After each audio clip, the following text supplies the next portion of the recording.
Hello everyone. So, it is officially after January 2nd, which means I have officially been running on estrogen exclusively for a full year! Yes! Woo! And what a crazy year it has been. But I'm not here to talk about all of my past accomplishments. We are going to talk about what is new this month. So, I actually did call to schedule the hair removal for my vaginoplasty. That's right, we have said this early in the video, it's gonna be one of these. And it was like really sketchy. I don't know how else to describe it. When I called, they had like no clue what I was talking about, and we're talking in very like brusque, very quick answers, and I'm like, what is going on? Do you have no idea what I'm talking about? Because like, I know there's at least one other trans woman going through this particular place for this procedure, so like you should have some idea. And it was just like really awkward because they're like, what do you want me to do? I'm like, I want you to schedule something. And they're like, okay, well the person who does this will be back later today, so we'll give you a call back. And I'm like, sure, fine, hopefully they'll be competent. But then I hear nothing, so I decide to email them, which is normally where I start with this stuff, but for some reason I wanted to call them. I don't know, I just felt like doing that. And I sent this email at like 10:30 at night, the day that I was supposed to get a call back, and I got a text message. Like the technician who does the hair removal started texting my phone number directly, which is really strange. And they were like, oh, I'm so sorry, I thought it would be too late to call you. And I'm like, well, apparently you're texting me. So I guess my email like gave them permission to contact me at like midnight, because it was literally midnight. And so I was like, you know what, all right, fine, let's schedule something, let's go there next week. And so a week goes by and I look up the place on Google Maps because I'm gonna find parking before I even enter the town, because that's who I am as a person. And yeah, the place looked really sketchy. It was like one of those places that does basically everything cosmetology related all in one roof, and I'm like, oh, so that means you're not particularly good at any one thing. And like, I don't want to mess this up, and there's a like level of trust that I need to have for someone to go down there in the first place, and I'm like, so much of this is just reading as really sketchy to me.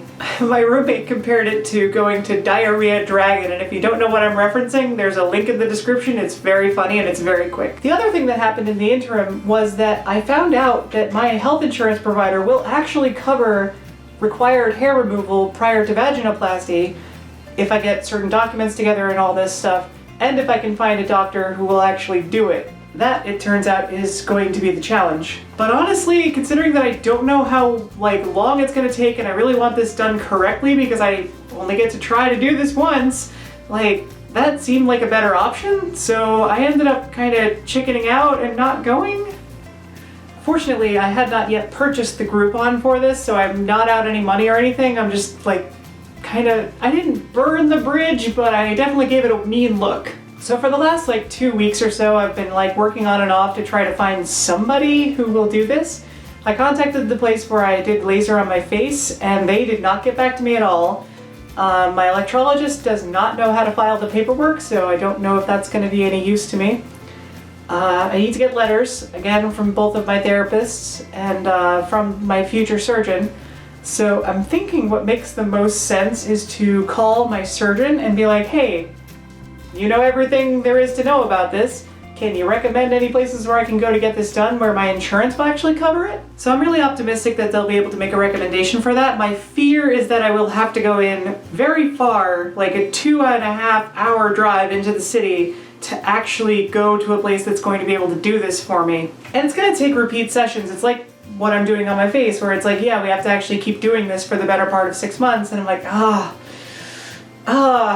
like there's a good chance that I'll be driving into the city every weekend for the next 6 months, which would really suck. Especially with it being like so far from home and me like recovering from a medical procedure in my crotch. Like, I don't know if this is the way to go. Like, and like just financially, I'm looking at it like my insurance is gonna charge me a copay for this. So that's like half what it would probably cost for me to just do it with my current electrologist who I already trust. But I'm also like, no, screw you, insurance company, you should pay for this. Like, I shouldn't have to pay for this. So I don't know, I'm gonna have to figure something out. The other advantage I have going for me is that, like, unlike my face, which I'm not wearing any makeup right now and I'm recovering from electrolysis last night, so I'm a little messed up looking, but like, I don't have to worry about that at all in this region. I don't care what that looks like as long as it's not dangerous. So like, there's a possibility that I could go pretty long sessions with it and get further progress in a shorter period of time. I think, I hope, I don't know. All I know is that I want to do it right, and this place did not seem like the place to do it right, so my gender therapist so far is totally at a loss to help me in like where I can go for this, because it turns out my insurance company did not offer this last year when I researched it, which is why I had no idea. I'm not stupid, I looked. It wasn't covered until this year, which is kind of amazing. Good timing. The universe is telling me something, I think. So yeah, I'm just trying to figure out exactly where to go and what to do. So I'm gonna try calling my surgeon tomorrow. That's actually on my to-do list for tomorrow. We'll see. We'll go from there. I have not yet contacted any of the other surgeons that I've been considering, although I did find links to their page because, frankly, one of my trans friends asked me for them for themselves, and I was like, all right, fine, I guess I'm looking these up today at work, no problem. Don't ever say I don't care. Legitimately though, like, a real problem in my life is doing something for somebody else and not doing something for myself. Like, that is an actual problem that I have to deal with in my life. But the point is, I now have the contact info for the other surgeons recommended to me by my gender therapist so I can investigate those, you know, when I feel up to it someday. It's scary stuff. I don't really want to do it. I don't like asking for help. So, next up, I want to talk about my HRT because there were some concerns last time I went to my endocrinologist. First of all, I was able to track down the correct concentration of estrogen and everything. I'm good to go. But some major news that came out of this appointment. First of all, my levels being as high as they were totally fine. That was perfectly not a concern. So we're carrying on with the 60% higher injection dosage that occurred after that. So apparently there's really nothing to fear. But we do want to get to a point where I can test levels in a way that's actually useful. So what we're going to start doing is I'm going to be shifting back my injection time by 12 hours until I hit Monday nights, as opposed to Wednesday mornings, because, like, okay, the thing is that you're supposed to test your levels when you do injections between each injection. So that would be day 3.5, considering that I'm doing it every 7 days. So that would be Saturday night, which the blood place isn't open that late, and for some reason my doctor's office or my doctor or somebody can't figure out that they can send me to a lab rather than only taking my blood on premises. I don't understand what that's about, but okay. So the easiest way forward for me to get a useful number is to actually shift my injections back to Monday nights, which kind of sucks because I like having my Monday nights available for therapy and electrolysis, but I mean, I also need usable data so that I can know that I'm okay. My thinking is that I can basically just do it Tuesday mornings after this and like shift them around when I need to do testing and everything, but I'm not sure if that gives the most accurate test results. But we will see. I'll have to find a way to incorporate this into my life in a way that actually makes sense for me and my schedule and everything. Next thing I want to talk about is my progesterone. I actually just got to my new bottle of progesterone for this month today. And it looks completely different from every other one I've had before that. And perhaps more concerning than that is the fact that I couldn't find this pill on any of the pill finder sites that they have, including the one for my pharmacy. So the short version is I have absolutely no idea what's in this bottle. I think it's progesterone, but I'm gonna double check with my pharmacist first because yeah, I kind of need to know what's going in my body. I don't think my pharmacist messed up. I think it's just some generic version that's not on the normal pill site thing. But I am concerned, so I'm gonna ask my pharmacist. The next thing is a major, major headline, and I am so freaking excited about it. I have officially received permission from my endocrinologist to have my spirodose. And I am so freaking excited about that! Spironolactone is arguably the worst way to block testosterone, and with my super high estrogen levels, we're really hoping that I can, like, suppress down my T enough that I don't need to do this. Some people say it's a myth.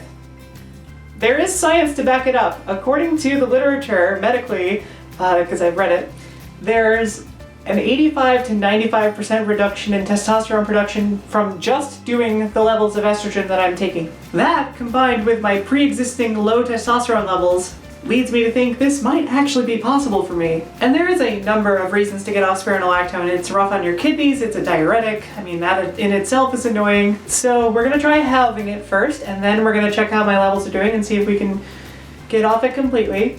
We'll see. I'm very excited to do this. I actually did the first half dose day today, so I'm really excited to see how this goes. And also completely terrified that my testosterone is going to come back and I'm going to be miserable and I'm going to hate it the entire time. But of course I can just go back to taking it twice a day. But I really don't want to go back to testosterone. That was horrible for me. I'm never going back. And I should mention that progesterone is also an anti-androgen, so again, I'm kind of hoping that this will be enough and... Anyway, so that's what's going on with my HRT. I'm really excited. Big changes happening.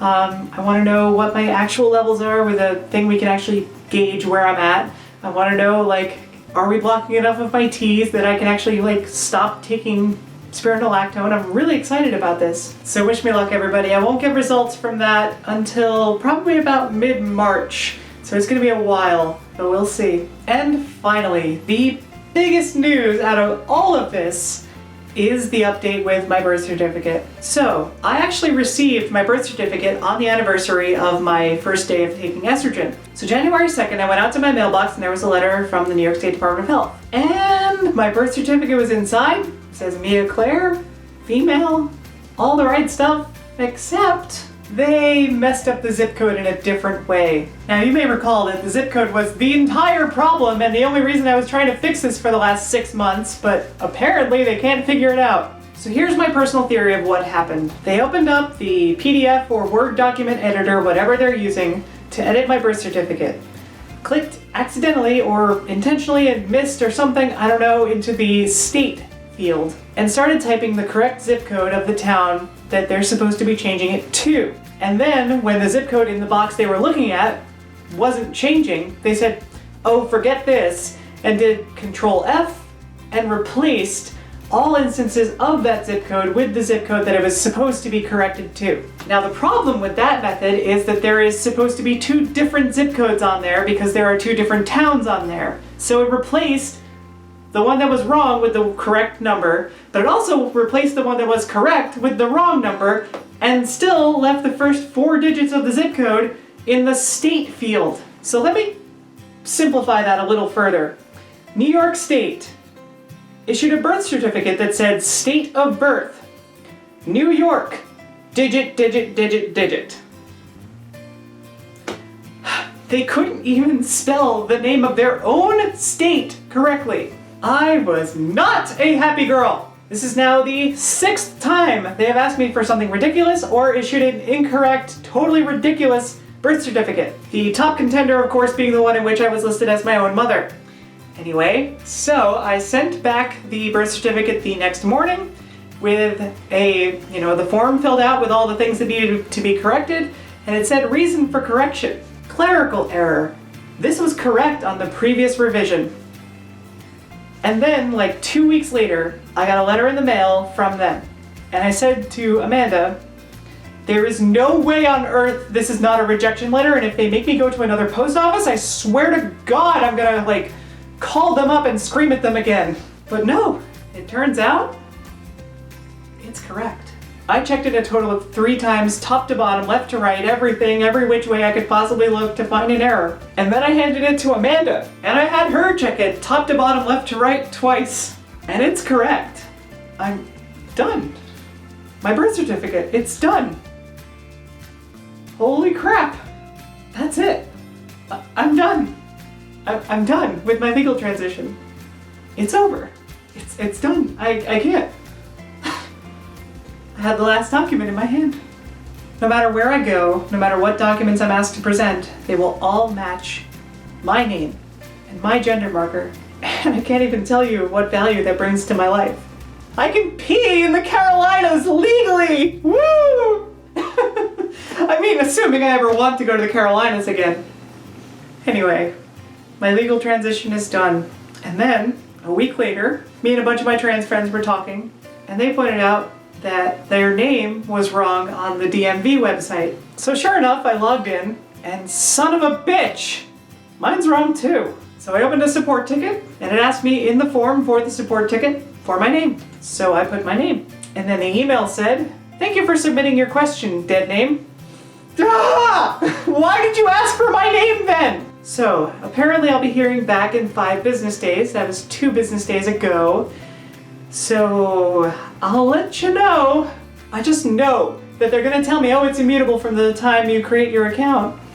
It doesn't really matter, it doesn't show up anywhere. I know that is what they're going to say.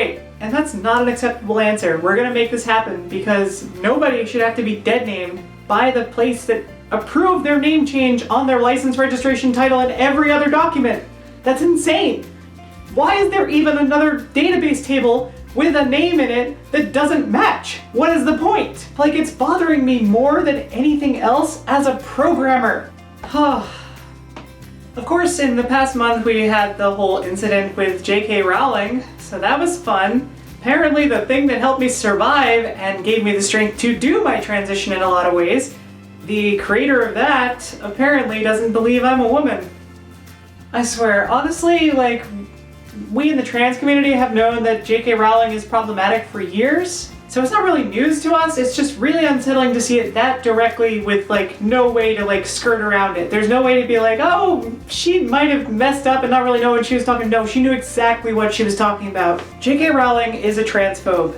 That is it. It is that simple. But what's complicated is, what do I do about that? Because I am a trans woman, and I talk a lot about Harry Potter on this channel. I love Harry Potter in my life. I want to see the movies and everything, but I don't want to financially support a transphobe. So, like, I don't know exactly what to do at this point. I'm still kind of figuring that out. I love that the fandom's reaction has basically been like, I'm sorry, Joe, you're no longer invited to this fandom. And I'm like, thank you, thank you. I just don't understand, because, like, the whole point of the book is to, like, value people's inner selves and, like, all of that sort of stuff, and I don't know how we got from that to also trans women aren't women.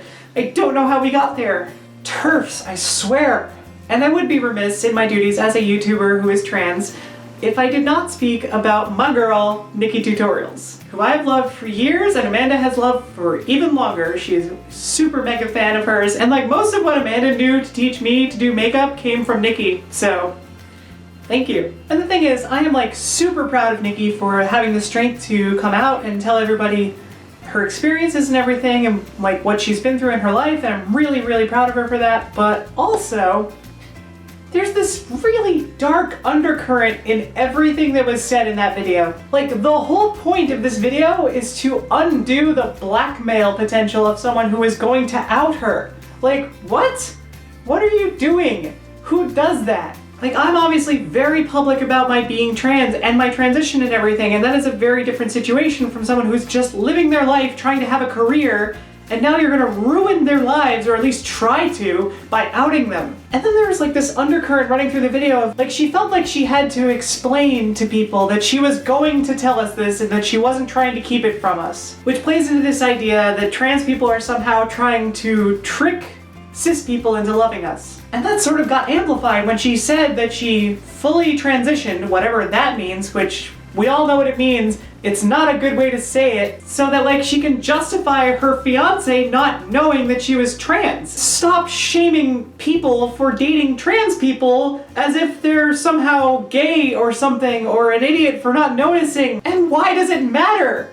Like, he loves her. That's it. What happens in their bedroom is completely between the two of them. And doctors that have to be involved and therapists, but the point is not you. I take such strong issue to the phrase fully transition because I don't know, like, that's really damaging. It makes a lot of trans people feel like they're somehow less trans if they don't want surgery or don't need it. And obviously I'm not the best person to talk about this because I do need surgery and I am getting it, but like, I think that could be really damaging to someone. But oh my god, what a power move. Like, Nikki just was like, oh, you think I'm gonna be scared of you wrecking my career? I don't care. I'm coming out. Damn girl, love you. Feature me on your channel. Teach me to do eyes. I suck at eyes. Anyway, I just think it's really, really, really empowering to know that one of the most famous YouTubers out there is a trans woman. Like, yes. And I think that is where I'm going to end it this month because I I'm going to damage my voice if I keep yelling like this. So I'm going to carry on with things in my life, try out my new HRT regimen, see how I do. Making good progress in my life. Want to get moving a little more on this whole surgery thing. But tomorrow, I'm making some calls, and this is my accountability thing happening here because I'm going to make an update video next month, and I'm going to want to tell you all that I did the thing. It helps. Speaking of accountability, I do want to mention that yes, I am still working on my book, and I'm really excited about how good it's turning out. But that is all for this video. I'll be back again next month with another transition update video, and next week with another regular content video, unless I get sick again like I did last week. So until then, stay curious.